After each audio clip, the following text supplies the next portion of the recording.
position to like, hey, it's something we've noticed our stats team picked up on, you know, whatever. So Mike streams live 10 minutes. There's not going to be an on-screen grab. There is not. There is, yeah. Erica's not going to. But just Eric's not going to set you up for it. So like when you're talking Clash and Queso and Rising Load, it's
The fun continues here in Las Vegas during week 2 of the VPL Preseason Invitational. It's another jam-packed day of exciting Vainglory action, and it starts next. What does it take to mold a champion? Shape your destiny. Hone your craft. In mobile esports, it doesn't get any bigger than this. Today is where the molding begins, the preseason, where teams have the chance to establish their rhythm as a new 5-player team, try out strategies and gel as a group in preparation for a historic run for the championship. The VPL Preseason Invitational begins now. It's a full schedule today as we continue week 2 of the VPL Preseason Invitational. We begin in Europe with 3 great contests, starting with Team Queso and Wolves Esports. Then later today, we continue to bring you competitive Vainglory 5v5 action with 3 exciting matchups in the North American region, including a great finish to the day between Tribe and Rogue. Hello, everyone, and welcome inside our temporary studios here in Las Vegas, Nevada. I am Erica Ishii. Once again, I am joined by Tasty Bacon and Flash X. Thanks, gents, for being here. We are charged up for another exciting day of Vainglory 5v5 competitive action. It may only be preseason, but these teams are totally playing to win. Yeah, they are absolutely going all out. You know, there's still some roster retooling going on. Some of these teams playing around with who's playing what position, but once they get onto the rise, they are all looking for those victories. I'm personally amazed with how quickly so many of these teams have adapted to all the different strategies that the Sovereign's Rise has to offer. Yeah, there's been a lot of different things that have been going on, you know, different strategies, going aggressive, going for the turrets, but right off the bat, you see, you know, talking about how much these teams want to win. You saw Bayou, the coach from Queso, saying, we hope the Wolves like cheese, because that's what they're going to get tonight.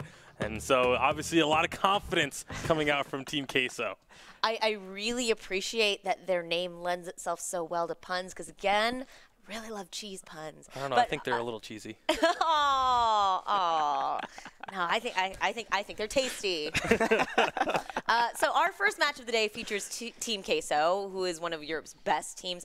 They are taking on Wolves Esports, who has struggled to start the year. Do you expect any surprises from this first match? I'm not expecting too much of a surprise here. I think it's going to go to Queso, but Wolves at least did have some solid performance yesterday. They looked like they very nearly got the victory, looked like they were heading in the right direction. So there are some upsides to take away from Wolves, but Queso has just looked so strong. This is definitely going to be a David versus Goliath style matchup. Queso executing much better here in week 2 than they did in week 1. I think that they're going to look even more polished here today, but like we said, Wolves did show some signs of life yesterday, and there is definitely room for them to make Queso work for it. Yeah, and you see there on the standings, the Wolves are sitting at the bottom without a victory yet, alongside Rising Lotus. You've then got Equinox Esports just above them at 1-2. Team Queso sitting at that 2-1, and of course they're 2-1 because of Clash, and Salty Potatoes going 3-0, sitting atop the standings thus far in the preseason. Definitely our top 2 teams in Europe thus far, looking super strong, and definitely looking forward to that matchup later on in the day. So speaking of Europe, you guys, we've talked a little bit about the impressive performance of the EU in 5v5 plays so far this preseason. What about that region and their play style lends itself to the new rules, you think?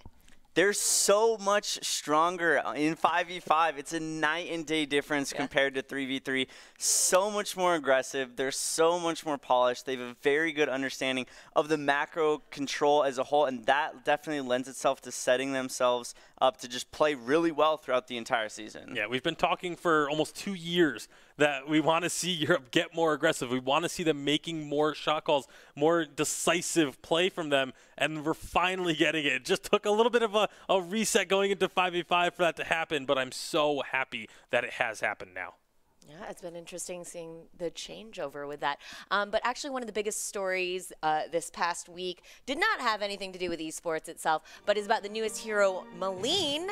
Malene is one of the most complex characters so far in Vainglory, and she can actually be yours for free if you just kind of Hit us up on Twitter using the hashtag VPL, hashtag Lightfarm, hashtag Shadowform, and you have a chance to unlock Maleen for free. And we're going to announce a winner at the end of our show, but remember that even if you don't win, Maleen is available for everyone to play in live right now, and she's definitely worth checking out. Yeah, if you're not patient enough to wait, or if you just don't trust your luck, you can head on into the app, into the store, and purchase Maleen right now.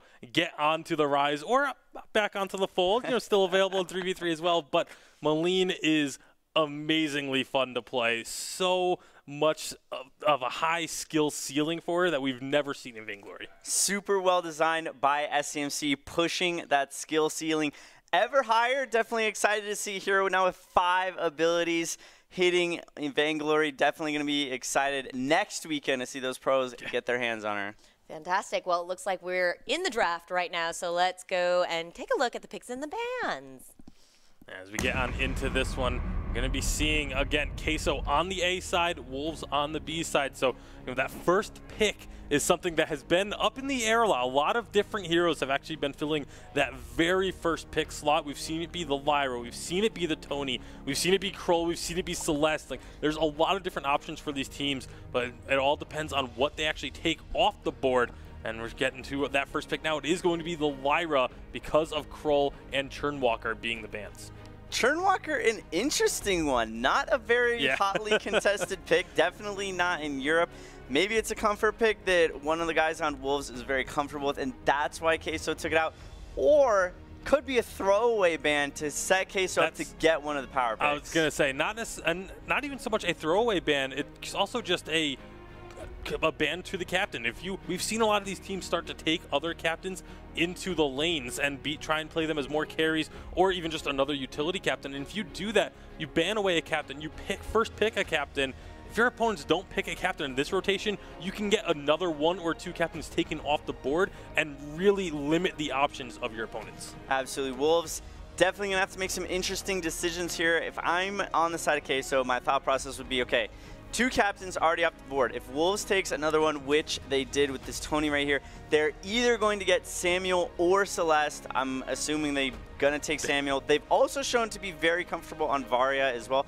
Actually going to go for the Alpha. Definitely a pick that we saw banned quite a bit in Europe yesterday. Alpha has been making her presence felt on the Rise. Still a little surprised to see it this early in the draft because of what is still available. But obviously, you mentioned the Samuel that could get banned away here by Wolves. I would expect Wolves to want to ban it away, but there are still other options for the mid lane. You can still pick up the Scarf. We've seen Adagio in mid. There's the Varia is available as well, so they'll still have plenty of choices for their mid laner if they don't get that Samuel, but Samuel has definitely been one of the premier picks right after the Celeste. Absolutely, yeah, and Wolves taking away that Reza, making sure that they keep their Celeste as safe as possible. Reza's so good at diving onto that backline.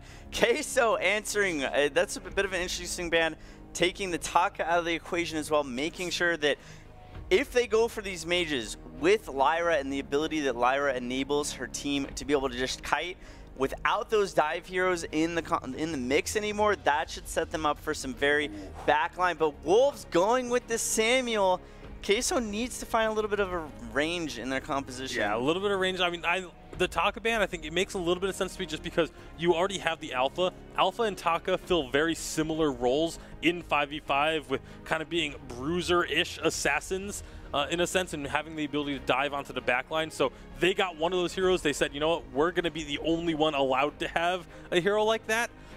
So that's why they banned away the Taka, but then I love Wolves' answer by grabbing the Samuel because Taka does very well into the Samuel. So you're taking what you just had one of the Samuel's counters taken away.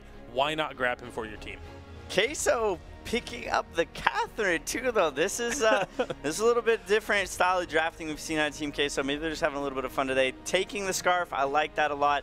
Definitely going to give them that ranged, not necessarily advantage, but at least be able to combat the Celeste and the Samuel that Wolves now has. Catherine going to be in the front line with that Alpha, able to tank up a lot of that damage, making sure that giving them some crowd control. Wolves already has a ton in the slows and the stuns, the taunts, bada booms, whatever it might be. So I like that a lot. The other thing about the Catherine is, there's a lot of damage that you it's AoE damage. It's not damage that you can choose your target, and so Catherine can just stand in the middle of all that with a Storm Guard up and just spread damage out to the entire enemy team. You know, body blocking Samuel, Malice, and Verdix, standing on top of the Helios, Genesis as they come down. That's damage that, you know, Wolves cannot choose not to put out onto the Catherine. That's entirely up to Team Queso of will Catherine be taking that damage and getting the reflection out. Wolves picking up that Black Feather, another great pick for their composition.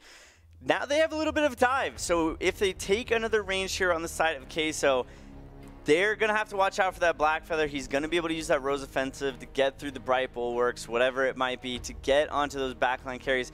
Grumpjaw coming off the board as well. Didn't see him played at all yesterday, I don't think. He's been banned a lot. But yeah, he has been banned a lot. The amount of burst damage when he comes through, just definitely something that they just don't want to have to deal with. You know, he has that early game strength of having a ton of burst damage, and then once you get to the late game, obviously his damage falls off, but you have that utility of just throwing out those stuffs all the time and just taking someone out of a fight. So Grumpjaw is exceptionally strong in 5v5. That's why we've been seeing it banned so many times. Absolutely. So Queso, they have a lot of different things that they can potentially do with this draft. They could add some more range to it to play a little bit further in the backline. They could go with another melee dive bruiser hero, just getting on top of the Celeste, getting on top of the Samuel. It's going to be interesting to see what they decide to go with. I would really like to see either Idris or Sky. It's actually going to be a Ringo.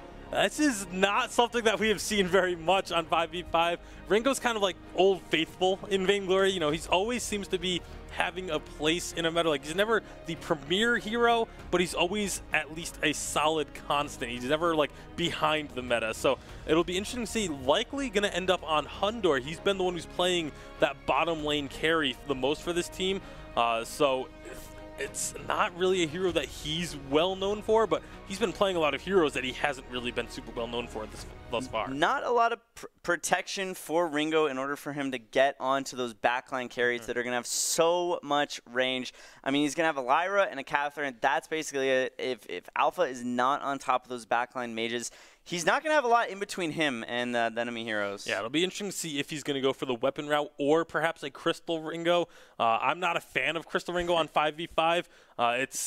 I started to become a believer of it on 3v3, but on 5v5, I just don't think it really does quite enough of an impact versus the weapon power route. Now that the picks are set, gentlemen, who do you think the players to watch are? Tasty, let's start with you. I mean, largely as a result of this Ringo pick, I'm going to be keeping my eye on Hundor. He has been absolutely phenomenal for Team Queso throughout their first couple of weeks. I mentioned his Idris and his Sky play. He has been just getting so many kills for the squad, making these plays, diving in deep, taking 1v1s and 1v2s, and coming out on top consistently. He just always seems to have a large lead no matter who he's up against. Yeah, Hundor definitely going to be looking strong. On the flip side of the coin, I'm looking forward to Simi on the side of Wolves Esports. I think the team was definitely on his back yesterday. Unfortunately, they did end up falling, but a lot of the signs of life definitely came out of the mechanics that he had on this Samuel. His positioning the entire time was absolutely phenomenal. His mouse and verdicts were on point. He was making sure he was staying in the back line of these fights, dishing out as much damage as possible, and definitely a huge factor is why their game was as close with Salty Potatoes as it was. Yeah, it'll be really interesting to see if he's going to be on the Samuel today or if he's going to be taking the Celeste, because they have both of those great mid lane heroes available for him. So it's definitely going to be up in the air. We'll see which one he's going to choose to take. I would expect the Celeste. Yeah, I would agree with you. So Team Queso has one of the strongest rosters right now, but they struggled a little bit in the beginning of the year against Clash. Do you put any stock in that, or is it just because it's preseason?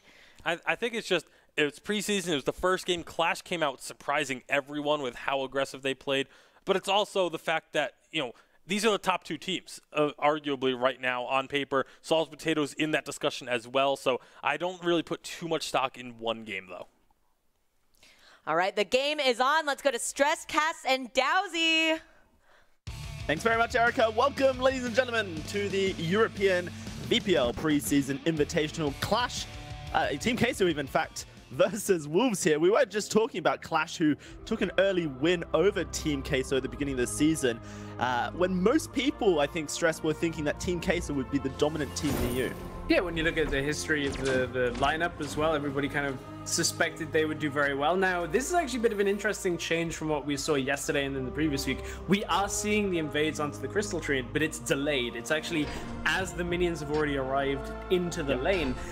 Bit of a change up here. Obviously less risk involved with this. A 4-person invade. Some of the lanes have already split up, and you can see now Queso trying to chase out some of the Wolves lineup here, trying to delay some of that secondary stealing while they're doing exactly the same on the bottom side. Queso trying to take control 2 sections of the jungle. Now, I actually really like Wolf's response to this. They had that scout cam up towards the crystal buff, which meant that they could go for the mirror invade, but they sent the Preseason to the lane so that he could push up and actually get gold on the flip side, whereas really Queso haven't been able to do the same thing. So gold comes out very small advantage to Wolves, and that's kind of that analytical thinking that Kigaza really brings to the team, is recognizing how a team plays their game. When he was with Fnatic, he really tried to play the opponent rather than just play you know, a set game. But throwing it over to the mid lane, we've got Techno JJ on one of his best heroes in the game, Scarf, up against Simi, who kind of had a rough start yesterday. What do you think of this matchup? This matchup, of course, we've seen how good Celeste is able to push Scarf picked in response to it, be able to actually maintain some of that mid lane pressure. I'm looking at this game in general, and there's just so much AoE from both sides. You've got the Scarf ultimate, you've got Celeste in team fights, you've got Samuel that's going to come through as well. So, you know, if any one of these carries can actually pick up much of a lead early on, these team fights could be over super quickly if people don't have reflex blocks up. That's where my eyes are going to be. Well, we're seeing a bit of aggression up in the top lane. Palmatoro playing this carry Catherine, and Wolves trying to pressure down. You have to remember, before 4 minutes, these turrets do have extra defenses. PRZ potentially caught, but that Lyra is so speedy, and we'll be able to walk away despite the taunt coming out of Chrysor. At the moment, Team Queso just roaming up into that bottom side jungle. We saw that all of yesterday. Hundor and Tyra is basically becoming a roaming force in the bot lane, always stealing away that jungle. The Preseason, he tried to mirror, but it was too late. That jungle's gone, and now he's kind of forced to run to his turret whilst walking over scout camps. And I think it's interesting the role that Paprika is going to have in this game as well, because yesterday we saw him on the Taka. You know, now this is quite a different play style. Of course, he's going to be able to absorb a lot of this bottom lane pressure from this Ringo, but I want to then see how it evolves, because we had that Taka Idris lane yesterday that ended up being all kinds of crazy with the hybrid Idris. So again, another play we got to look out for is Paprika. Yeah, for sure. Techno JJ trying to lay down the hurt. Simi completely out of position here. Can he escape is the question. That goop goes the wrong way, and it should be Simi okay for now. Tyra is going to take this opportunity to steal away the Crystal Treant, but Queso know this, so they are going to make sure that their Crystal Treant stays nice and safe. Palmatoro roaming down, the stun onto Simi. He's dead. First blood goes Techno JJ, and Chrysor's low as well. That's going to be another going over to Queso. Kigaza now running for his life on this Samuel, and Tyra's going to land that Prime Directive right onto him, slowing him down. Stun, dead. Kigaza's gone. It's 3-0 to Queso. Easy one to line up there at the end, and Queso showing exactly why they're so strong in the early game, grouping effectively to deny against the invade on the crystal buff. And this is one of the real strengths that we're seeing, especially in such quick games, is the teams that have the more solid early game, macro play together as a unit, are going to be the teams that are picking up the win. These games are not going long enough that you can really outlast past 1 or 2 Ghost Wings. So a team like Wolves, that's where I want to see some of the more improvements, some of that analytical mind that you're talking about, Dowsy. That's where I want to see it focused for the rest of the preseason, because, you know, these are preseason games. This is the team starting to warm up. This is certainly an area that they can look at and say, hey, let's copy what Clash and Queso are doing. Let's see if we can improve that for ourselves. Well, we do have those river shops spawning now, which is going to make dangerous times going down the river. This is where Queso can really rotate as a unit and try and catch Wolves out of position. Currently, Wolves just trying to bide their time, but yesterday we saw such quick games out of Queso. In fact, all of their games this season have been so quick. And so you have to think that you have to be slightly more proactive here, Stress. You can't really just wait them out and hope to scale. Yeah, exactly. That's why I like Wolves here with a shove into mid lane. Actually tries to hold Queso as well in that mid lane spot under tower. You can see there's a lot of action going on towards top lane. Black Feather goes in. Yeah, it's going to be Black Feather looking for the dive. Palmatoro, though, very safe. And here comes Techno JJ to provide it. Team Queso want to turn this one. taunt on to Techno JJ. Palmatoro just going to peel off using that stun. It looks like that's the fight diverted. Tyra's though, still in the bot lane, still sitting around with Hundor here. And Hundor, he has been a star in Europe for so long. The fact that Techno JJ and Hundor are on the same team is incredible and really allows them to kind of stick to what they're good at. Techno JJ, that crystal power, and Hundor, that weapon power. Attempted a turret here. Asteroid though, wow, the damage is real. The slows from PRZ. Doesn't look like they're going to be able to go any further here. Too much melee range from Palmatoro, though they do go back in. Just for now, watch out for Palmatoro's ultimate. It's Asteroid going on forward. Can Palmatoro get out? Can PRZ keep him alive? The seal! Ooh, just in the last second, keeping him alive, and Palmatoro will survive. Oh, the back and forth bait by Asteroid here. Of course, like, he goes under the tower, takes a lot of damage. It looks to be the bait. Preseason under the tower again. Yeah, this is not good stuff for Wolves. Look at what's happening on the other side of the map. Techno, JJ, Hundor, and Tyra is taking that Ghost Wing, and it's all just been a bait. Palmatoro is going to be able to go into the fight with the Ghost Wing buff. Here we go. There's the ult coming through. Palmatoro with the damage, but Asteroid's full health and just shown his face on that scout cam. And it's not going to be Queso happy to go for this one. But that Ghost Wing buff does mean that they can heal up fairly quickly. They will lose their turret for it, but looks like they're going for the reverse turret on the bot side here, Queso, making sure that they trade 1-for-1. It actually ends up not too bad in that situation for Wolves in the fact that they get the tower there. Nobody died for it. Yes, obviously it's going to be the 1-for-1 trade. The Ghost Wing did go over to Queso, so overall still the benefit. But considering how treacherous that position was, Tyra's now in a similar spot on the bottom side. Yeah, I don't think Wolves want to pursue this. Hundor and Tyras are potentially the strongest two members of Queso right now, though you have to look towards Techno JJ, who's completed his first tier 3 of that Spellfire and has almost 2,000 gold sitting in his inventory. Kigaza in trouble to Palmatoro. Techno JJ taking a bit of damage, but going to return it here to Asteroid. Boop goes the Spitfire for a 422, and Palmatoro will find that kill. Impressive stuff coming out of Queso. Yeah, at this point you just have to be so aware of Techno JJ and somehow dodge every single skill shot he's putting out. It's going to be very difficult at this point because we haven't even really seen him come into a fight. Hasn't even skilled the ultimate at this point, going directly for that max range overdrive on the Q. Like at this point, Techno JJ is just doing serious damage. And I really like this because I think that the ultimate on Scarf is actually a little bit too dangerous to use on the 5v5 map. You have to kind of put yourself in a bad position against 5 people. And when you think about the team comp that Wolves have here, they have massive range in the form of a Samuel and a Celeste as they group up in mid. Although they can't really pursue that due to the fact that, once again, Techno JJ is just destroying them with Spitfires. But they've also got massive re-engage. Oh dear. Looks like Queso are just going to turn this around. They don't care that it's a 2v3. They just want this, and Hundor with a... Oh my goodness, that's going to be a bit of damage, not going to be too much.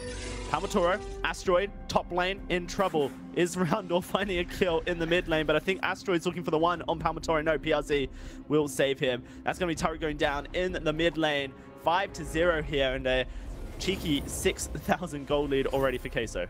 Techno JJ is basically holding half of the gold lead for the team right now and already destroying the enemy. I mean, we're seeing just how much that experience advantage on top of the gold lead can just pile up. You've got a level 10 Ringo on one side, and the enemy, you know, you've got a level 6 Tony who's playing captain. That's going to be a very quick kill if anybody actually finds damage on that, despite the fact that you'd expect a Tony to be quite resilient when it's a 4-level disadvantage plus the item disparity between the two teams. Like, you know, Queso, it's still maybe not quite as quick as we've seen them play, but it's still a very impressive performance so far. Here goes Palmatoro. Oh, my goodness. Couldn't even pass it over to you and he's dead. He was just completely out of position there, nowhere to be seen. And when you look at gold, you brought it up. You can see that Hundor has a 7.5 thousand to Paprika's 5.1. That's a 2,500 gold lead for him. Techno JJ has a pretty huge lead over Simi as well, just about 2,000 gold. So you got your two carries, a whole item ahead of their opponents, and that's just devastating to play against. Another Ghost Wing will come through from Team Queso. They're grouping up as 5 in the bot lane to take down this tier 2 turret, and Wolves are completely called out. 2 people backporting, 2 people top lane. Simi is in mid lane. This is going to be an armory push coming out of Queso.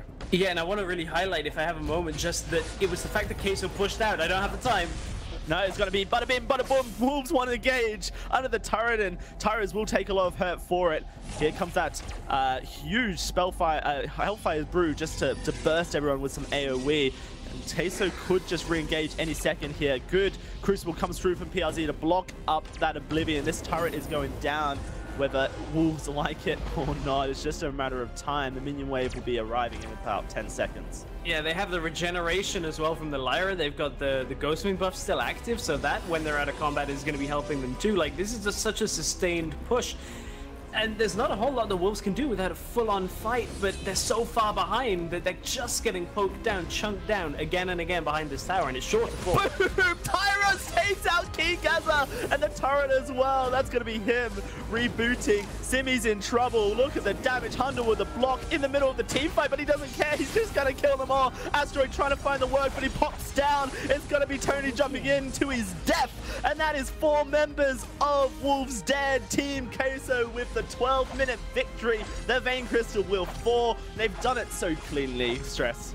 They've done it so cleanly. It might be spring daisy, but there is always a forecast of a snowball when Queso are on the map. This is just impressive. 10-0, 0 kills, 1 tower did fall, and that was the only thing that Wolves actually picked up that entire game. It's an incredible story, really, for Team Queso here. Up against Wolves, who have had a bit of trouble so far, losing out to Clash, losing out to Salty Potatoes, and now to Team Queso as well. They've kind of popped themselves as a 4th place team here in Europe, but plenty of time to work on that, Stress, which is really important. Either way, Queso once more securing their places here in EU, and let's find out what the desk makes of that.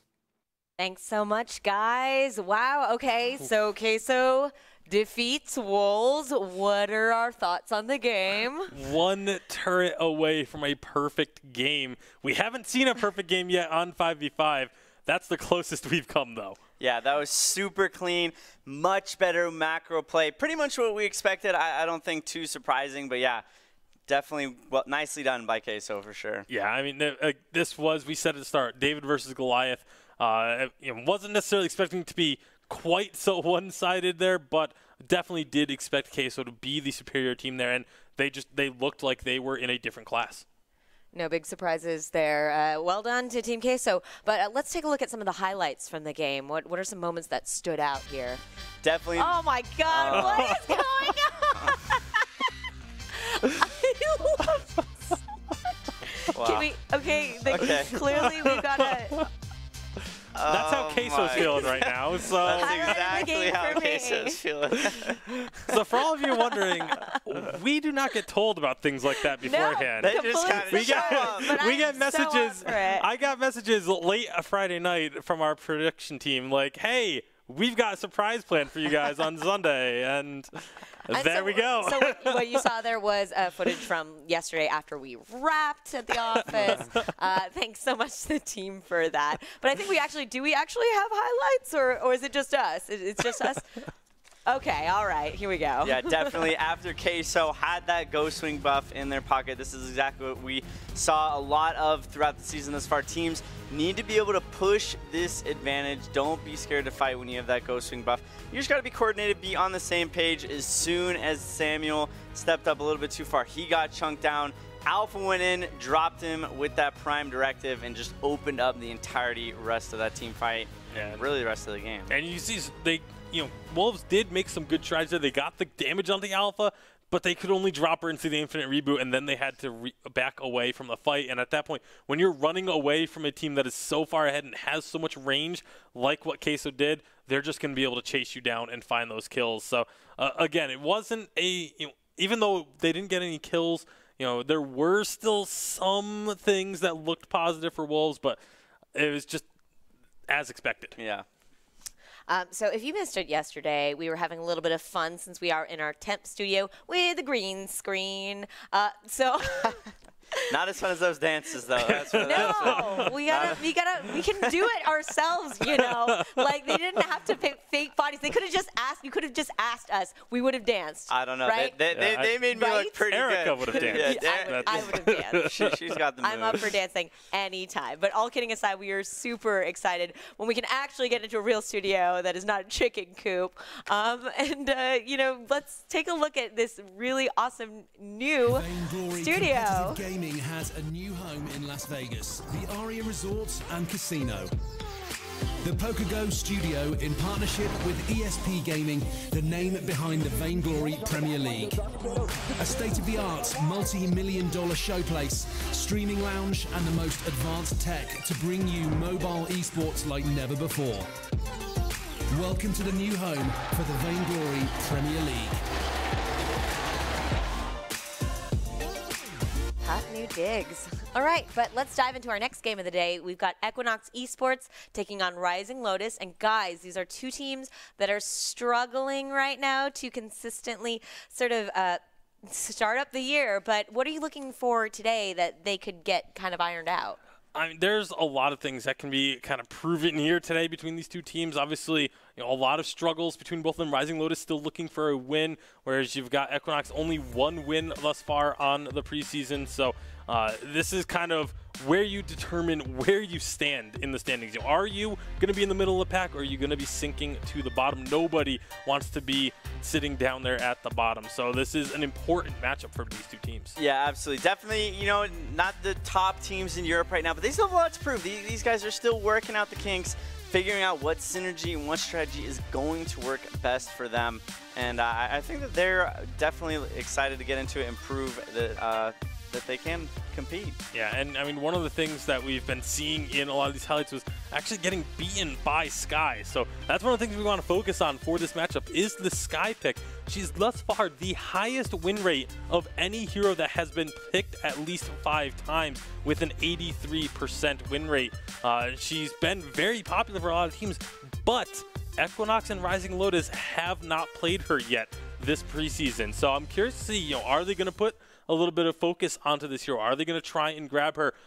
Is the team that gets her going to pull out another win? Is that going to be one of the catalysts? It's important to look at, too, that she's only picked 25% of the time as well. So despite having that 83% win rate, she's a very situationally based hero. When she finds the right matchup where she can really capitalize on the strengths of her kit, all of her mobility, her ability to kite, whether it's weapon or crystal power, we've seen both thus far this season. That is really where she excels, and I think that if these teams have the deep hero pools to pull her out here today, they definitely will. All right, well, the draft is underway. Let's go to the picks and bans. All right, so we'll see. Will Sky show up in this draft at any point? But right off the bat, it's going to be the Kroll ban from Equinox. Rising Lotus on the clock will take the Lyra off the table. So not either of those two going to be available. Kind of what we expect at this point now in the preseason. Expecting a Celeste pick here, maybe a Tony. And those are typically, these 4 are usually the first off the board. Yeah, definitely at the point in this patch now where teams have a good understanding of what works, what doesn't. Some teams like to mix things up. Equinox, not one of those teams with the first pick, though, taking the Celeste. I mean, it's just such a strong pick right now. Immediately answered by the Tony. So again, Taka. These 4, those 4 tend to be in these first 4 selections in some order. You know, who gets banned and who gets picked is usually jumbled up, but it always seems to be these 4 kind of rounding things out. And then Taka and Alpha, we talked about how they both fill a very similar role. So I like the fact that Equinox, once Taka was picked, they decided to take the Alpha for themselves so that Rising Lotus can't ban it away from them. Yeah, I really like that these European teams are not scared to take Alpha during this first pick phase. We saw it getting banned out in the second ban phase a lot yesterday. So teams are like, okay, if we're not able to get Alpha after that second ban phase, we need to take her during the first pick phase. Equinox taking advantage of that, making sure they get their hands on her. Fortress coming off the board as well. I think that's going to try and set them up for a Samuel play. They don't want to get body blocked. If Equinox, okay, they went and banned the Kestrel, I was going to say they could take Kestrel if Samuel got banned. I definitely expect Rising Lotus to take Samuel here. Yeah, especially because you want to have that strong mid laner to answer against the Celeste, and that's exactly the role that Samuel fills. You have that AoE, so that it's also just no matter what your opponents do, you have the range, you have the AoE, so it really doesn't matter what your opponent's team composition is. Samuel will work well there. But they're going to go for the Batiste, kind of going back to week 1 with the Batiste pick there. We'll see if it ends up being another weapon Batiste. I don't think we've seen a Crystal Batiste yet in VPL, so I'm kind of looking forward to when we do get that, but weapon definitely has been the way to go thus far. Not taking the Samuel, though. Equinox could try and capitalize on that with the Churnwalker. That would have a lot of synergy if they try and go for it. It'll be interesting to see what they decide to do, and then as long as they can get some sort of hardcore protector towards the end of the draft, that will help keep those backline mages alive so that those carries don't even have to worry about Ataka getting on top of them. I was actually really hoping that they would grab the Samuel there, just because the thought of a Crystal Alpha potentially going for that triple Crystal composition with Heliogenesis and Empowered Malice and Verdicts, all with a Churnwalker, is a terrifying thought. Absolutely. Rising Lotus tanking it up, though, picking the Grump shot. I think that's the first Grump shot we've seen thus far this weekend, for sure. So that's going to be some serious burst damage that Equinox is still going to have to watch out for.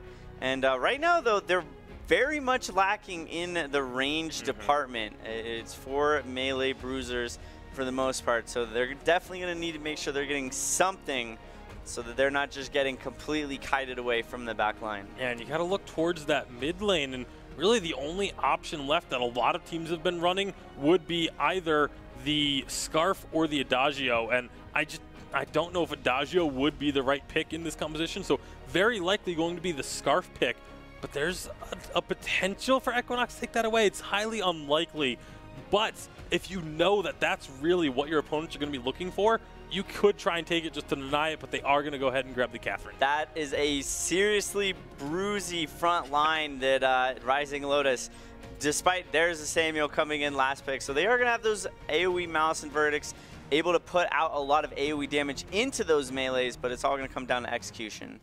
We've got our heroes. So who are the players that we're supposed to be watching this game?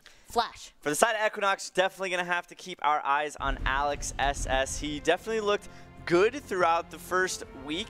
He definitely still has a lot of room for improvement. Here we see him trying to do his best running away on the Lorelei. He definitely has a lot of room for improvement. He can definitely position a little bit better, making sure he's not getting caught out in these team fights. He's doing his best trying to frontline for his team, but he has to understand that he needs to frontline in a way that still allows his teammates to deal the damage from their backline. And very similarly across the Rise is going to be Solicitude for Rising Lotus. Again, you know, when teams have struggled, the players to watch need to step up. This is why we want to keep our eyes on them. We want to see them performing at a better clip than what they have been doing thus far. And Solicitude, you know, being that mid lane carry, is one of the core components that needs to be performing well. If your mid lane carry is not playing to the best of their abilities, then you're not going to be getting many wins. Yeah, he's got to be paying attention to his positioning today. Getting caught out a little bit too much against Queso. Anytime you play against a top-tier team, if you are out of position, you are going to get punished for it. Right, so both Equinox and Rising Lotus are struggling so far this preseason. So on paper, between the two of them, who has an edge? I think just on paper, you'd have to give the edge to Equinox because they're the team that has been able to pick up a victory. But from what we've seen in game, I actually feel like this one could go to Rising Lotus. They've had the much tougher matchups throughout the preseason, and they've been able to hold their own for at least a little bit against some of these top-tier teams. So I feel like the edge, just in terms of the way that teams have been playing, is on Rising Lotus' side. Yeah, absolutely agree. They've had a very tough schedule. Definitely playing have they played both Clash and Queso this far? I believe so. So yeah, they definitely can step it up today. Okay, the game is on. Stress, Cass, and Dowsy. Thank you very much. Bit of a correction. Both these teams are 0-3. And one of them will come out of this with a win here today, Stress. So really important time to get that one up over each other. Sorry to miscorrect to correct. Equinox do have one win to their name. They beat Wolves in the first week. It's Rising Lotus and Wolves are 0-3, but it's okay. It is a hotly contested fight at this point. And again, a little bit of a different start that we've seen. This is the five-man brush start right at the beginning. Very popular in a lot of games. Normally you're feeling someone face checking. Oh dear, not good stuff for Rising Lotus. Nomad Vagabond taking a lot of damage, but he will escape there.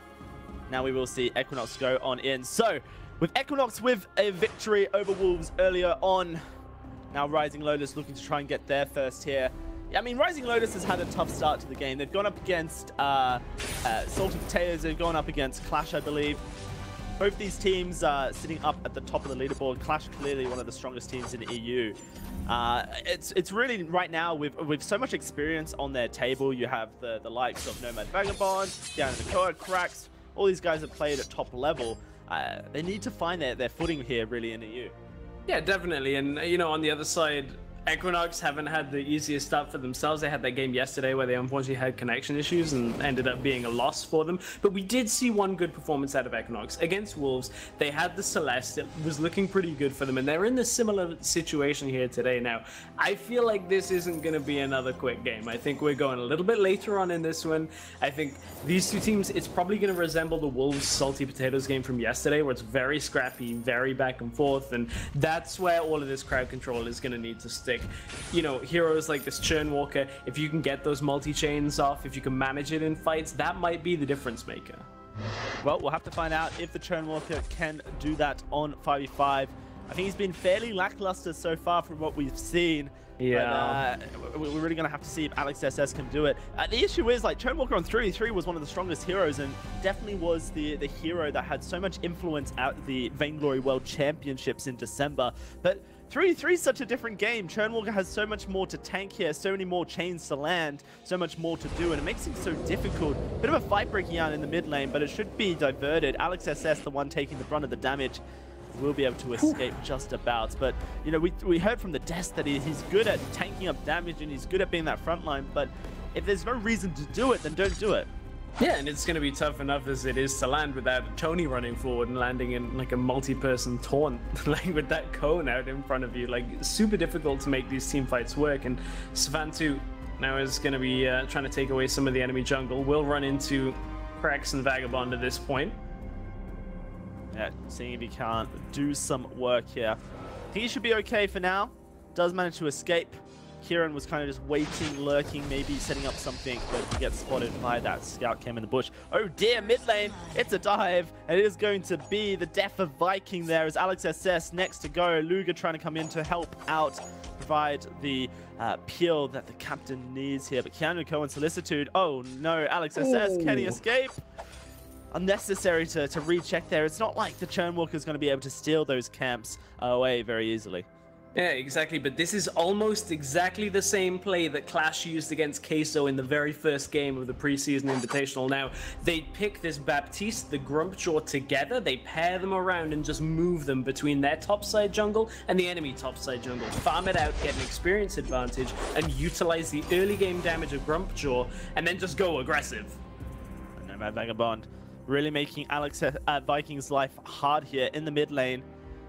Viking really need to keep his farm up against his opponent here. The Cracks currently coming ahead as far as gold is concerned. Top lane, Luger versus Solicitude is quite an interesting matchup. Both these hero melee both want to be fighting each other so close, but when you look at the experience lead that Solicitude already has over Luger, it's pretty huge.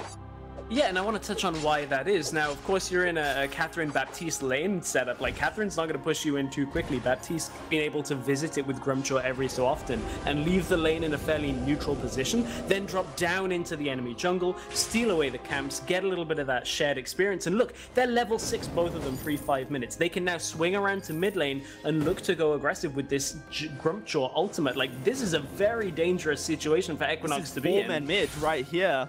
And Equinox, can they survive is the real question. Keanu Nakoa diving on in. Vikings dead. Alex SS pulling them all back. Here comes the fearsome shade, blocked up by Alex S. Kieran wants to go into Keanu Nakoa, but he's going to get swallowed up, and he's going to get spat out. Keanu does go down, but so does the Black Feather. Alex SS spreading the damage through Rising Lotus, but it just isn't enough. A 2-for-1 in the end for Rising Lotus. Overall goes wants the to come way in. Oh, his second phase. Nomad should be dead. Safantu and Alex SS able to amplify that damage through the Churn Walker going over to Equinox. So a 2-for-2 overall. Yeah, a little bit of a backfire on the back end of that one. Didn't really wait out, or at least didn't assess the fact that the Catherine was roaming down from the top side. You can see, I was going to comment, look at how Catherine can't punish the Baptiste roam, but if that roam lasts long enough that Catherine manages to run all the way down, then yeah, you can be fine. You can pick up those kills on the back end of things, and this is exactly what we were saying. Back and forth matchup is to be expected between these two teams. That screaming indicates that Ghostwing has arrived onto the Sovereign's Rise. And with Rising Lotus currently leading the way and pacing, it might be them to try and pick up that first objective of the game. Currently, Keanu, Nakoa, and Solicitude just being a threat, and Stefantu still level 5 in his own jungle, going to be in trouble. There's the stun from the Oblivion. A good block comes out from the Reflex. And that is going to be the Grumjaw ultimate diverted for now, but Stefantu once more knocked very low, and his jungle continuously being stolen away. Yeah, now you know Alpha's stuck up there on the top side. You go right back to that enemy jungle. Blackfeather on the other side of the map getting caught as well. Let's see how Kieran's doing. He's actually trading back very effectively. Yeah, it is going to be Cracks going very low. Keanu Nakoa chasing Stefantu under his own turret. Stefantu level 6 and has his passive available, but he's completely caught out as far as jungle is concerned. Fight breaks out in the mid lane. That is going to be Cracks going down. Now it's going to be Luga trying to escape whilst Cracks tries to finish off Solicitude. Oh my goodness, it's fights all across the place, but it's going to be Stefantu and Solicitude. Sorry, Keanu and Solicitude picking up kills onto Luga and Stefantu there. Very chaotic game from these two teams so far. Yeah, now Nomad Vagabond kind of caught out for himself, trying to set up the fight for this Grumjaw to come in. They've also got the Taka roaming up from the bottom side. Here comes the fight. Kieran wants to go in, and Keanu Nakoa has to pee. Solar Storm rips through Nomad. Very tanky Tony here is going to be okay with that. Cracks back in lane. Scoreboard says 5-3. First turret of the game will be taken up in the top side by Solicitude, pushing the goal just into the lead for Rising Lotus. Yeah, that's now the difference maker between these two teams. We did just about see a little bit of that impact that the Churnwalker can have, Alex, with the double pullback. Now, if there's some more damage to follow up, that is basically going to mean 2 kills if that happens in any team fight. But look at how Solicitude and Keanu Nakoa are just taking over the entire top side. This is where I really like the Baptiste. You've given him a platform of experience and gold, the items, to be in a position to just constantly bring the fight. And that's where Rising Lotus are going to have to put a lot of stock for the rest of this game.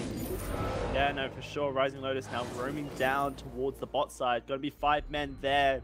Tensian can start the fight onto Kieran. Here comes Solicitude with that Oblivion. Does get blocked up, though.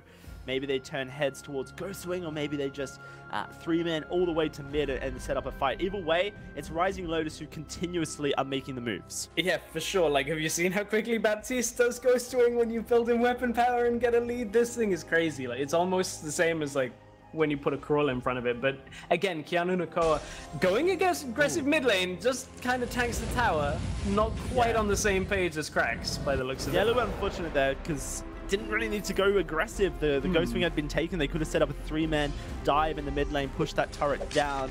Are looking for Stefantu in the bot side, but he should be able to walk away. All this time, Luga's been left up in the top side and he's able to push his turret down. Remember, Tensian is going that crystal power Tucker once more, so that Storm Crown really just helps with those objectives. Diving on into the Black Feather here. They're doing damage. Solicitude wants the fight. Under the turret, though, do they really want to be there? Stefantu driving forward. Fearsome Shade gets blocked up. Here comes the ultimate out of the Alpha. A trade 1-for-1 so far. And Tensian will just peace out. Not going to follow that up anymore. But Stefantu, great catch. Prime Directive. I don't know if this Tucker can run. He's going to attempt it. Is Crystal Power. Great Prime Directive. Catches him out. But Tensian's still running. And Stefantu can't do anything about it. He's going to turn now looking for the fight. Oh, a great dodge on the Prime Directive. Keeping himself alive for now. Fight in the mid lane as well. I think that one's finally over. Let's turn mid. Cracks in trouble. Block comes through from Nomad on that Catherine ultimate. Bubba, big bada boom!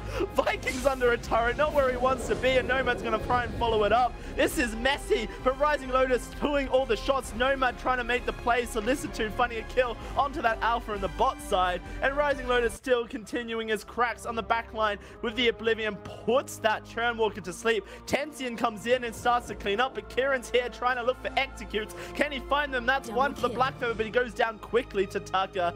And now Luger trying to run away as Tension trying to get away from that Churnwalker. Luger should lose his life shortly.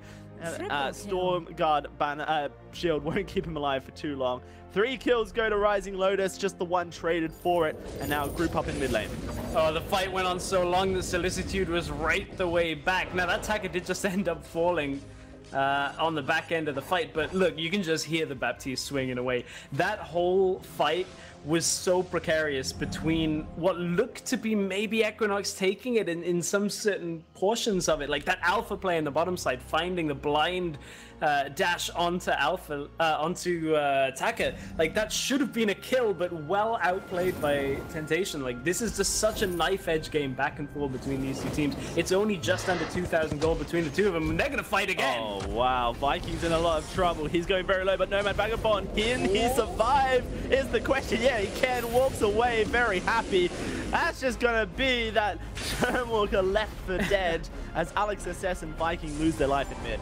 Nomad Vagabond just pops all of his items and goes, okay, I'm healing again, I'm all good. Solicitude making a move on the top side onto that tower. Is this going to try and push it down? Luger can't clear the minions fast enough. Oh my god, Solicitude's a monster. Now he's going to set up onto Luger here. Bashing their way, has that Fearsome Shade available. Doesn't look like he's going to get the kill, but he's put the pressure on in the top side, and now what Rising Lows can do is really just continue to pressure across the map if they want to. Solicitude's continuously pushing down. Does look like Kiana Nakoa and Vagabond hanging around that top side just in case.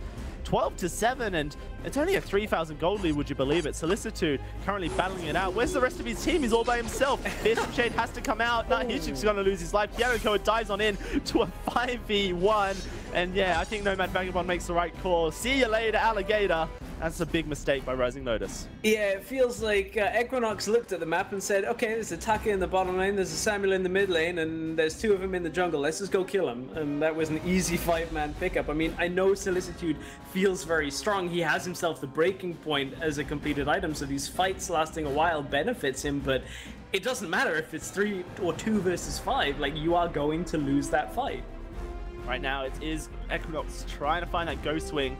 Nomad Vagabond's providing a little bit of trouble. Tension, he can steal this with a well-timed ultimate, but it's not going to be enough. Dives on in. Ghost Swing goes Equinox way, but the fight is breaking out and Solicitude's running on in. Silences for all, but Vikings left for dead. Stefantu trying to find the kill, gets popped before he can go into his ultimate. It's a double so far for that Baptiste. Make it a triple kill. Solicitude's a monster. Going for more. Can he get a quadra? Well, will be stolen, but 4 kills over to Rising Lotus. That Ghost Swing attempt did not go well for Equinox. Oh, we've seen the Ghost Swing go back and forth between these teams in the close games. It's so dangerous to do it with the death timers so low, but it looked like it was such a good timing out of Equinox. It looked like they should have been able to get it down, but it was a just delayed enough fight out of Rising Lotus that once again Solicitude comes into the fight. Temptation and Solicitude really just destroying the last portions of these 2 fights, and that's really what's giving Rising Lotus just this massive now lead in the game.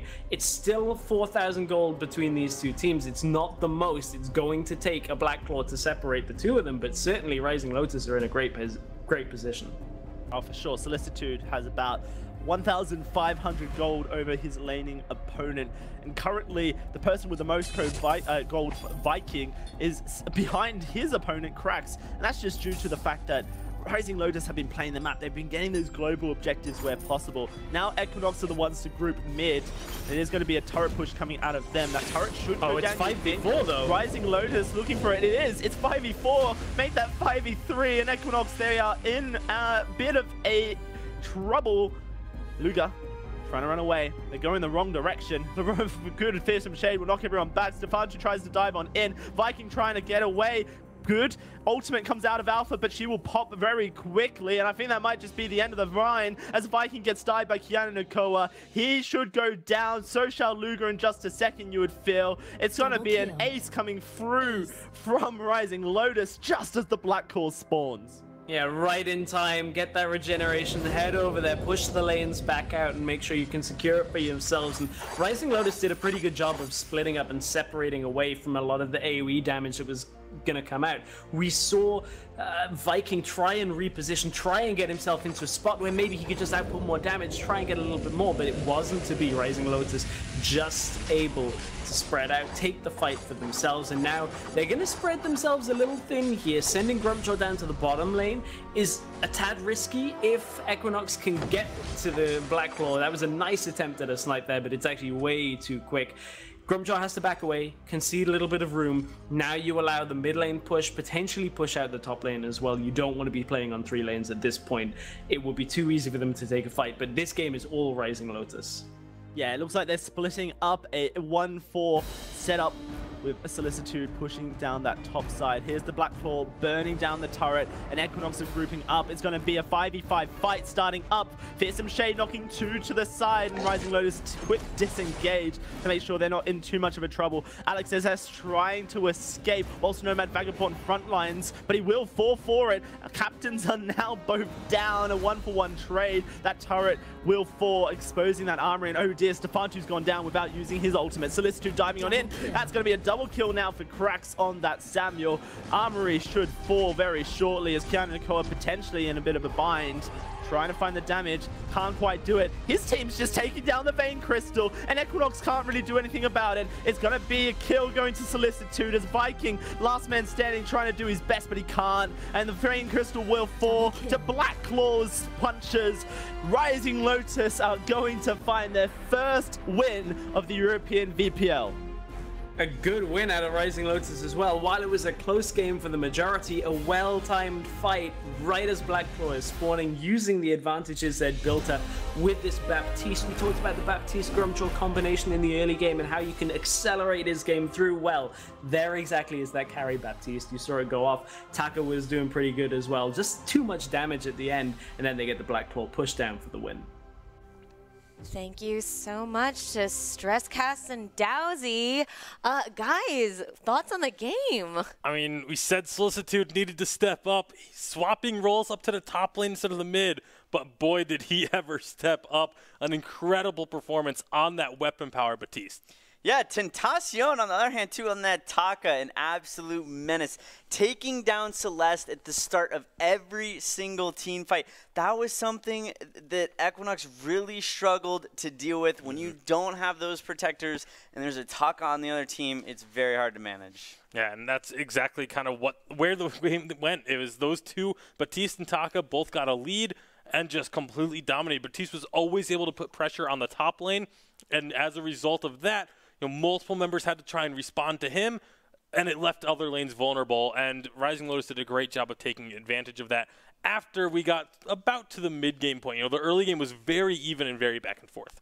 All right, can you take us through the pivotal moment of the game here with the highlights? Yeah, this is one. It was right around this Ghost Wing fight. You see that it was Equinox starting this off, trying to capture the Ghost Wing to get themselves back in the game. I like the call here because that's a great way to get yourself back into a game when you're falling behind. But unfortunately for them, Rising Lotus just shows up and answers in a big way. The thing, too, is Celeste doesn't need to be in the river and in the Ghost Wing pit trying to take that. She can be behind the wall. The reason why Equinox, even though they got this Ghost Wing buff, weren't able to do anything with it is because Celeste is completely left out to dry. She's all alone in the pit. There's nowhere for her to run to, no way for her to kite. If she just possessioned a little bit more safely on the other side of the wall, I think that would have been a much better call and potentially could have been a game-turning play.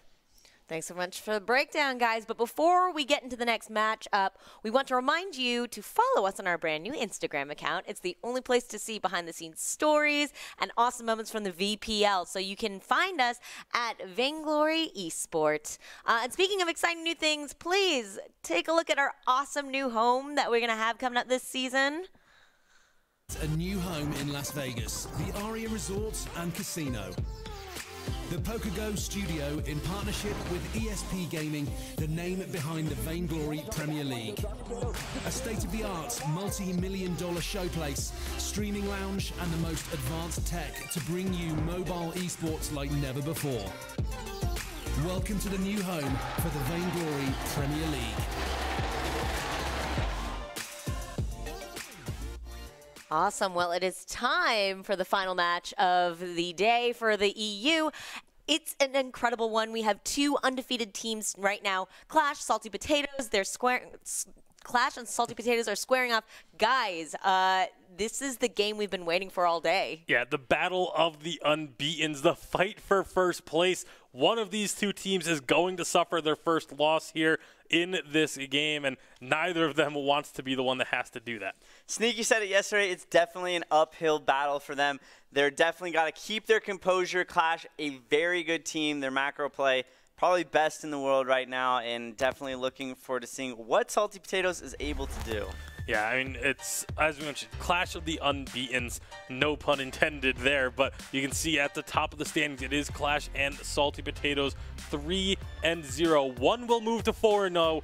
One of them will be 3-1 and tied with Queso. So at the end of today, there will only be one team standing alone at the top of the standings. Clash going to be looking to continue to make plays the way that they have been all preseason long and continue to hold that top spot.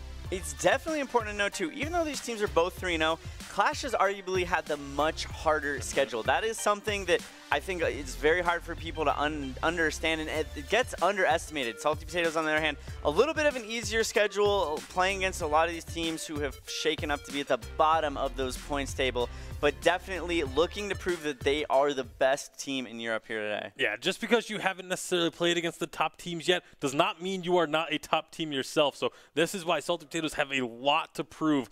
If they can come away with a victory in this game, they will be the best team in Europe. So going into this, it feels like both teams are sort of amping up extra. Do you think that they've prepared anything special knowing each other's strategies? I think we'll probably see both these teams going a little extra aggressive with their play styles. I don't know if the draft is going to be very different because these teams have both kind of figured out the draft the way that they want to play it and have been picking very similar heroes. So I feel like the draft will be likely the same, but once we get in game, we might see a few, maybe unique rotations start to show up. Yeah, Salty Potatoes definitely, I'm sure, has been studying the macro play out of Clash. I wouldn't be surprised if we saw them take their macro play to another level of their own. Definitely looking forward to seeing what they can do, and I think draft is going to be a huge determining factor of that. Yeah. Any sort of predictions here for the draft? I think we're definitely going to see the Celeste be focused. Whether it's, again, picked or banned right away is up in the air. But we've been seeing a lot of the Reza between these 2 teams. So, again, expecting it to be banned. But if it gets let through, the Reza could have a huge impact on this game. Absolutely. Reza been banned in every game thus far. Not seeing it played a single time yet. So if either of these teams can get a hand on it, that's always something that is a particular hard thing for those backline mages to deal with. Okay, well, let's see how your predictions play out. Right now, we're going to the draft with the picks and bans. All right, so we're going to see Kroll taken off the board right away by Clash. Again, as expected, it's those big 4. The Kroll, Lyra, expect a Celeste pick from Clash, and then expect a Tony answer from Salty Potatoes. But no, they're going to shake it up. We talked about this Reza pick. When we were talking about, Reza being banned, I was going to say, do we see a team actually just first pick it and say, you know what, we want this Reza pick? That's exactly what Clash have done here. Yeah, so now no matter what backline mage Salty Potatoes wants to go with, they're still going to have to deal with Reza the entire day. I think that's a huge reason why Clash decided to ban the Kroll first. Kroll is a hero that definitely does very well into Reza. Salty Potatoes picking up that Tony, still a phenomenal captain, especially once Lyra is off the table. Someone that if you can get a taunt off onto Reza, it makes Reza very vulnerable. Very actually surprised to see an Alpha pick here instead of the Celeste. Not surprised to see Alpha, just surprised to not see Celeste in this situation. You're giving an opportunity for Clash to take it, but neither of these teams going to be putting the priority on the Celeste. I now fully expect to see her get banned away in this rotation, but that is, the Reza Batiste is such a strong duo. There's a lot of assassination and a lot of sustain and kiting potential between those 2. So Clash clearly going to be looking for those aggressive team fight moves. Just the synergy between those 2 heroes as well. Batiste drops that Ordained onto an enemy, makes it very easy for Reza to get on top of them. He can go ahead, drop the ultimate, whether it's the dash in, the fire scorcher, whatever it is. Very hard for whatever carry Salty Potatoes decides to go with. Banning Lorelei, something we've seen Leon be very comfortable on, so it's a bit of an interesting ban. But where's Celeste? I am shocked to see Celeste this far in and not make an appearance in the draft. Idris getting banned away again has been one of these picks that's been making a lot of waves, but having Celeste still available, is it a case where, you know, maybe Salty Potatoes don't want to pick the Celeste? Well, they do want to pick the Celeste, but I was going to say maybe they try and move away from it because of the Reza and the Batiste being there, but they are going to go ahead, take the Celeste now, but third pick is very deep in the draft for Celeste to still be available. Taka's still on the board as well, so if Clash wants to go for even more assassination, they definitely can. However, figuring out where everyone's going to fit on the map definitely makes things a little bit trickier. Clash going with that Varia, definitely a pick they have seemed very comfortable with coming out of the mid lane, and certainly a mage that deals very well against Celeste. Yeah, and it's also one of these heroes, Varia, that can, when team fights start happening, when everyone is grouped up, can do so much work. And with the way that Clash plays, they force opponents to group up around these turrets when they're trying to siege up, and you drop that Anvil's Hammer when you're sieging a turret, all of a sudden the enemy team has to disperse. They can no longer stand defending that turret. It's such a great siege-breaking hero. Yeah, absolutely. Going with the Vox there as well, certainly a very good hero at kiting around Alpha, making sure that Alpha can't just get on top of them at all times. With that mortal wound from the poison shiv, definitely something that can hinder Alpha just a little bit. Salty Potatoes gonna want to find some more range, exactly what they do with that Kestrel pickup. She's gonna be able to sit in the back line, try and stay as far away from Reza and Batiste as she possibly can. However, they don't have a lot of protection. Yeah, and I would expect their last pick to go towards that protection really on both sides. You know, there's not a lot of durability for Clash unless they decide to go really off the wall with a Captain Batiste. They do not have their captain yet either. I think an Arden as their captain would be the perfect way to round out this composition, because you need someone who's extremely durable, who can soak up a lot of damage, but you also need to get yourself a captain, and there's not really, you know, many of the durable, super durable captains aren't really going to be fitting very well into this composition. Like a Grace, I don't think would be working super effectively, just because she's trying to dive in while you have so much range on your team. Whereas Salty Potatoes, they're in a much more open position for their final pick. Yeah, not that I necessarily think it would be the best. They go with the Churnwalker, though. I do really like that pick. Once they get them all chained up, they're going to have a ton of AoE coming out of the auto attacks from Varia. Churnwalker able to pull them all together, deal even more splash damage, and definitely something that Salty Potatoes is going to have to watch out for. But it's not a whole lot of protection, and when you're trying to get onto these backline mages, a lot of times you want that tanky frontliner, something you're going to have to be careful of. The idea I'm seeing from Clash is they are all about sieging up turrets. Churnwalker is another one of these heroes that is excellent when you are going for those turret sieges, because you throw out those chains, and if they connect, all of a sudden your enemy heroes, they need to disperse. They need to get away, and they can't defend that turret any longer. If they want to stick around and continue to defend the turret, they're going to have to be in harm's way. They're going to have to be sticking with those chains on them. So it makes things very difficult in terms of defending, and we already know that Clash loves to push turrets. Salty Potatoes picking up that Arden last pick, that's a perfect pick. That's definitely going to help those backline mages stay alive anytime Reza or Batiste are trying to dive that backline. So there were a couple of surprises in there, but now that we know who the drafts are, Flash, who are you keeping an eye on in terms of players? Definitely for the side of Clash, going to be wanting to watch Leon. He's still so good, mechanics so strong. The shot color of this Clash roster, their macro play, absolutely insane. You see them pick up that Ghost Wing buff, and then it's just go time. Yeah, I mean, Leon, again, has been renowned as one of the top players in the world for multiple years in Vainglory, and he has been excellent in the 5v5 shot calling role. But on the other side, for Salty Potatoes, I'm going to be keeping my eye on Sneaky for this game. He's one of these players that has been a hard carry. He has been one of the top tier players for the last season or two, and really kind of came onto the scene was in this 1v1 sort of scenarios. He was finding 1v1s in the lanes.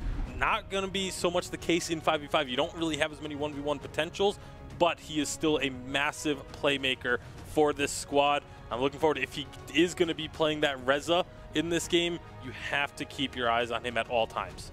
Yeah, his mechanics on Reza so strong, diving those backlines, knows exactly when to go in, exactly when to get out, and that is the most important mechanic of playing an assassin type hero. So again, we're going into a match that has kind of an even playing field. So on paper and also in terms of gameplay style, who do you think has the edge?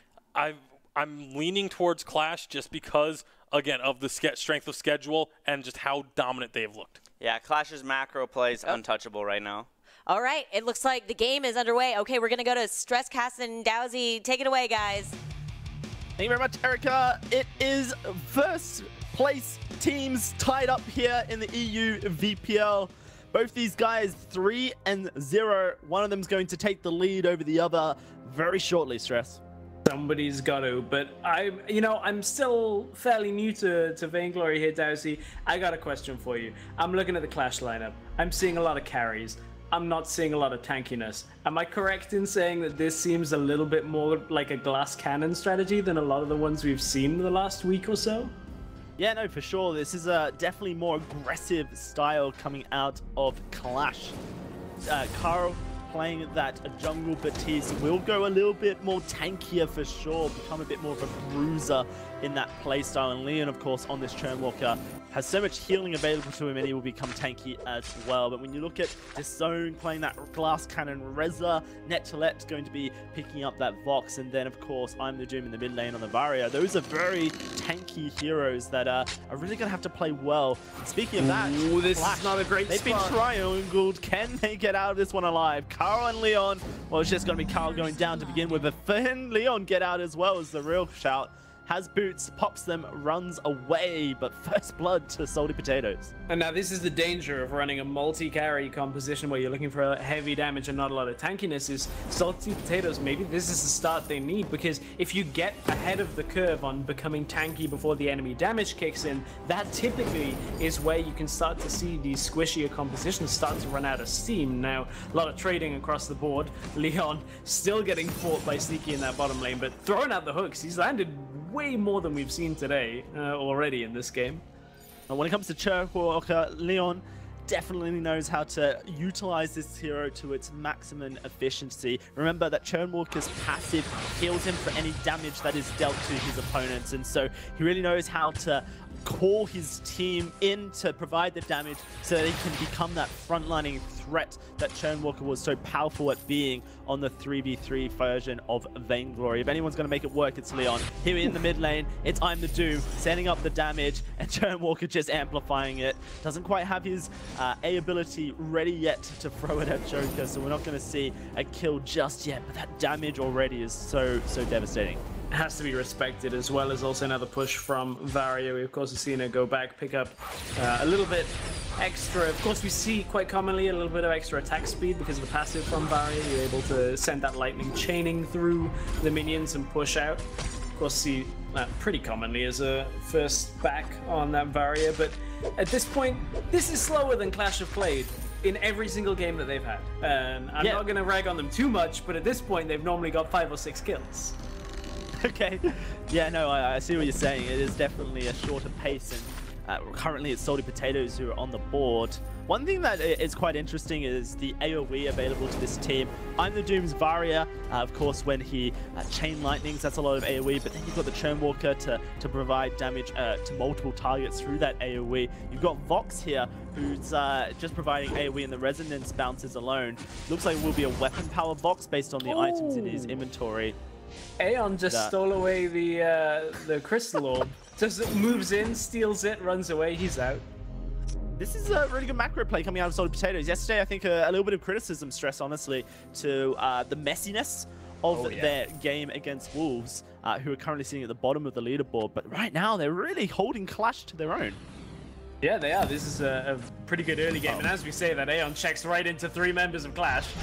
Yeah, there's going to be Class and Aeon pulled back on in. Class going very low. Aeon will have to reboot in a second. Look at the damage coming out of Leon, making sure that Joker can't save Aeon. But Aeon's still alive, and he's going on for Doom. Pop is popped. Can Aeon get in? No, disown. Just in time saves I'm the Doom's life, but a close fight nonetheless. Leon sitting on the shivers of health there. That was beautiful out of Leon. Actually got the 2-man pullback for that fight. We're actually going to have another engage here as Carl trying to find a Squire in the top side. Gets that stun locked. Yeah, I don't think he's escaping this one alive. He's trying to go for the kill into Disowned instead, knowing that he was trapped. It's always the case with Kestrel. You are very much a glass cannon, and when you're caught, you're caught. You just have to go for it, try and burst on down. That's something that Baptiste is really good at doing, is keeping Kestrel in check. Yeah, and I think we're going to see that continuously through the game as well. Is Kestrel not going to have too much room to move? We've seen the Churnwalker as well be effective in these fights. If you ever do land anything on Kestrel, as unlikely as that should be from the range advantage, that certainly would be an area that Clash can take advantage of if they can set that up. Currently, 2-1 on the scoreboard, and gold as even Stevens as it could be. The Clash have been slowed down in the accelerated game style that they like to be playing. Salty Potatoes holding them, making sure that they don't run away with things. Class going to take a little bit of damage, but it's nothing to ride home about. A one-shot from top lane lands on Carl. Currently, Salty Potatoes are just really doing what they can to find themselves on the scoreboard. One thing we haven't really talked about yet, Stress, is the fact that Sneaky here is playing a lane, Tony. Something that we haven't actually seen too much of yet has been often the captain pick coming through. Yeah, now that means we're going to see the damage, Tony, which has been destroying solo queue since release for quite a while. Like, I know I've run into a few of them, and I'm like, oh, this is really not feeling good. When Tony just comes in, ults, smashes everybody in the face, and manages to carry a fight. Now, of course, that's against players that aren't coordinated when you're playing in a solo queue setting. When you're in a 5v5, it's a little easier to play around a Tony in a fight if you can defend using the Churnwalker. We did just see the Varia ult used. Was that trying to set up a fight up on the top side? I saw that Reza was going. Joker's just pretty much caught out. There's no escaping this. All the CC comes out of Clash, and that's going to be him falling. Classed as well should go down under the turret. Great dive coming out of Clash. Disowned in the top side. Just holding out against Esquire and Aeon. Really, they needed to put pressure on if they were going to find anything there. But with 2 men down in the mid lane, this is where Clash looked for the Ghost Wing. Yeah, exactly. And this is what teams like Clash, like Queso, and to some extent Salty Potatoes, when they've been playing well, have been very good at. It just turned immediately for that objective. They did stop for that Crystal Orb, but at that point, they know they have the advantage. That's the tower going down up on the top side, I believe. So there is something picked up, at least for Salty Potatoes, in this exchange. Yeah, they knew they had to get something somewhere to keep that gold towards even, and that's where they find it. Alternating current now finished for I'm the Doom, meaning that his auto attacks are going to proc that chain lightning, pretty much every auto attack, if he is to hold down. Now they're going to push down this bot side turret. One thing that I'm the Doom has done so well in all the games we've seen from Clash is roam like a monster. Probably the mid laner that's roaming the most really here in EU. But the thing is, when you do roam out, you leave your mid lane open, and Salty Potatoes have grouped up as 4 to try and push that down. Yeah, trying to push the mid in exchange for that bottom tower being pushed down. Now we're going to see Clash try and hold on. Disowned trying to lay down the damage. That's going to be a kill going the way of Carl. Carl now onto Aeon. Leon stunning up Carl Aeon, and that means he can't pop his ultimate. Here's Doom looking for Esquire. That alpha with 4, and Clash just turned that on its head. Managed to group up as 5, take bot lane turret, and now they're going to take mid as well. Yeah, Clash didn't seem too phased about the cage fight that set up by Salty Potatoes at that point. Now they're going to try and continue to push. Remember, they had the Ghost Wing buff to start this off. Tony's going in. Reman taunt. That's a huge butter bomb. Everyone is split, and Carl will lose his life. Sneaky just showing up here on that Tony.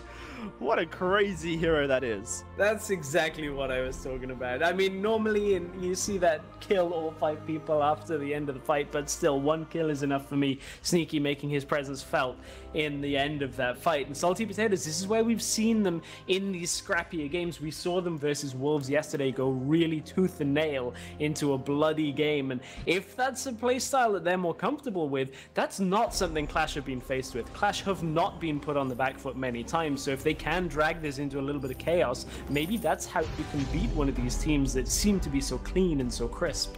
Yeah, considering the fact that their games have been finishing, you know, around the 11-12 minute mark, right now it's feeling like Salty Potatoes are going to make sure that Clash really have to drag this one out if they want that victory. Clash have not been able to accelerate at all. Tier 2 turrets still do exist for Salty Potatoes, so there is plenty of time to keep this game alive. A one shot just to see if Ghost Wing is being taken here, I believe. Of course, it hasn't quite respawned just yet. But Clash now grouping up, 4 in the bot lane and 1 in the top side, essentially trying to ensure that they find a turret somewhere on the map. Exactly. At this point, Clash is saying we'll take either the bottom lane push or the top lane push while you push mid. And you can see Salty Potatoes haven't really committed to it, which is why Clash will regroup once again. It doesn't look as favorable in their side. The minions on the top side will actually do a decent amount of work themselves. So that's why Reza drifts down to the middle lane, is going to be able to participate in any 5 versus 5. Because here is the Ghost Wing spawn. You can see Tony setting up around the side of the fight. This one hasn't kicked off yet, but the battle lines are drawn. Man. Leon throws out 2 hooks. He's already got them. Here comes the ult charge, though. Add a Ghost Wing. That's a great time to use it. The ult charge providing vision. That's going to be the Ghost Wing taken. Sneaky trying to find position, but his team is losing their life. Class and Esquire go down to I'm the Doom. A double kill already. And Sneaky just going to peace out to the bot side. They've already lost this one. Joker falls for the triple kill. And Clash with a Ghost Wing with a triple. That's going to be time to take some turrets. Dazzy, at what point did the point and click turn on the chain for this Churnwalker? When was it not a skill shot? Because Leon has hit just about every single one of them. I haven't seen him miss them to start the fight. Now, they're just getting turrets every single fight now. Clash have found their footing in this game. Salty Potatoes had a really good early game, really took it to them to start this game off and drag them into a slower pace, but suddenly it's all started ramping up. Yeah, no, it's just, at this point, this is where Clash have become so scary here in EU. You've let them get a goal lead over you. They've got the turrets and the macro game against you. Doom in that mid lane has a 2,000 gold lead over Joker on a Varia. That is disgusting, and he is just going to get stronger and stronger as this game goes on. A 4-man group in the bot lane. Sneaky trying to hold it own, taunt some people away to try and buy time, but that turret is just going to fall so quickly.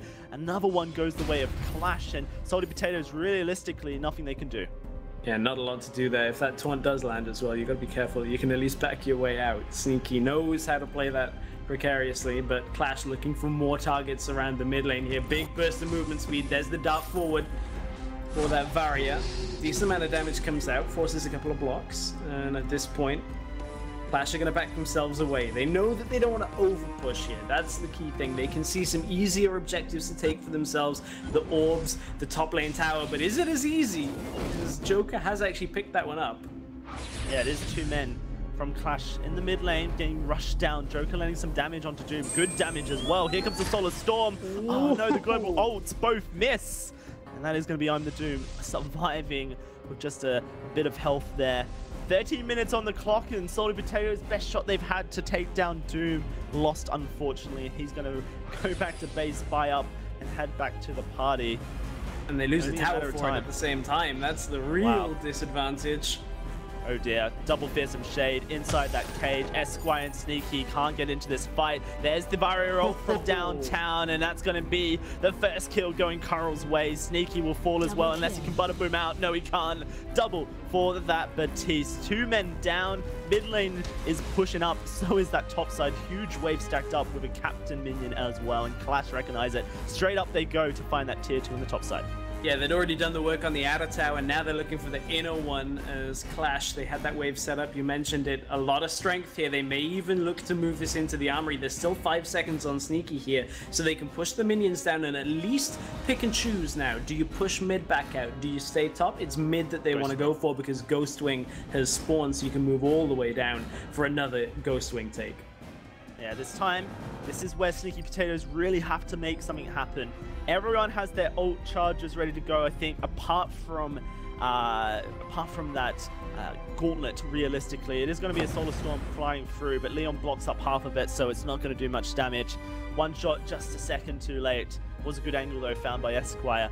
Ghost Wing has been taken. 90 seconds now of regeneration on both healing and mana energy for Clash here, and only 40 seconds until that Black Claw spawns. I don't think we've had a game yet, Stress, where Clash has had the opportunity to take a Black Claw, but it's certainly not that we've what happens if they do that. Yeah, I'm looking forward to seeing how they can make that push work for themselves. I mean, this was a close game for the first maybe 5 minutes or so, and now it's at a 13 nearly 14,000 gold deficit. And Clash, they've got themselves another Ghost Wing. They're moving up towards the top side. They're setting up for this Black Claw. Like, there is not a lot to stop them, and that is why Salty Potatoes didn't commit to that Ghost Wing play. They know if ever they're going to commit for anything, it's going to be a defensive team fight in front of their armories that basically is make or break for the game. Well, Black Claw has been started up here. Joker has his Solar Storm. He's not going to be able to throw it out in time. There she flies towards the mid side of the map. And now Clash have all the cards in their hand. Only mid lane is pushing, so that's where they'll run to push with the Beast of a Dragon. It's only a matter of time until Salty Potatoes are forced a team fight. Yeah, it's basically the next 10 seconds, but here's the Varia ult already to get him low. Bada boom in, that's the corner going down, but it's already Tony gone down, and Clash soon to follow. Joker's very short on health. Double kill comes through once more for Carl, who's had a monster of a game. Armory's dead, Vayne Crystal at half health. Leon just having fun, as he may actually just lose his life. He does, but the Vayne Crystal pops, and Salty Potatoes will be defeated. Clash, the #1 team in EU. They've gone past Team Queso, they've gone past Salty Potatoes, but there is no real essence of playing with their food. Clash sit atop of the table, 4-0, and looking incredibly impressive as they play. Yeah, this is fantastic stuff from Clash. Totally understanding exactly how to pull that gold lead despite the early macro wins from Salty Potatoes. They're the team to watch for the rest of the world. Thank you so much to Stretchcast and Dowsy for casting with us today. Wow, what a game. Can you guys take us through that? Yeah, I mean, that was kind of what we expected, but Salty Potatoes, they put up a pretty good fight. This is probably one of the better matchups that Clash has had, or more difficult matchups that Clash has had, with the exception of maybe Queso on day one. But other than that, this was a very, very good showing from Salty Potatoes. Yeah, Clash definitely a ton of respect for Salty Potatoes as well. That was probably their most slow and methodical game that they've played thus far. They took their time. They didn't overextend when they had those Ghost Wing buffs, so they definitely respected that. But as soon as they got that Black Claw, it was time for them to go in. Yeah, and I mean, we'll get a look at that and see what, just the way that they were able to finish this game off. It was, again, that same decisiveness that we've started to really become accustomed to from Clash, where once they have that opportunity, once they see the opening, they just go all in on making sure that they finish off the team fight and finish off the game. Yeah, they definitely looked strong. Huge congratulations to Clash. Moving on to 4-0 now, though. That's definitely, they're at the top of Europe now. See if they can continue that momentum through the rest of the preseason. And again, it's 4-0, but look at who they've beaten. They've beaten now the team that's in, both of the teams that are tied for second and the team that's in third. So they've been just really taking out the top teams. So as long as they continue to perform the way that they are, they should run through this preseason and come out as #1. Well, we have week 2 on the books, guys. So what stands out to you the most now that we have all of EU's first 2 weeks of the preseason? For me, it's really just how strong Clash has looked. I think is the obvious #1 thing to keep paying attention to. But you look at the rest of the league as well. Other teams starting to adapt so quickly, just within a week or two, changing up their draft styles, changing up their in-game play styles, and trying to figure out ways to bring more of this Clash gameplay style into their own style of gameplay. Yeah, the meta has definitely shifted, continued to evolve. Completely different shift of meta there in the last game, especially during the draft phase. I mean, similar, just many more of the same exact power picks, but in that last game in particular, Clash taking a very different path than what we've been used to seeing so far. All right, well, we are done with our EU matches for today, but the action is going to continue with a full schedule of competitive matches in North America. So, guys, what are you looking forward to upcoming this afternoon? I mean, there's some great matches coming up in North America. Right off the bat will be Hammers Esports taking on Vision Gaming, Tilt Rehab, and Slimy Salamanders going toe-to-toe, and then rounding out the day with what should be a fantastic matchup between Tribe and Nova Esports.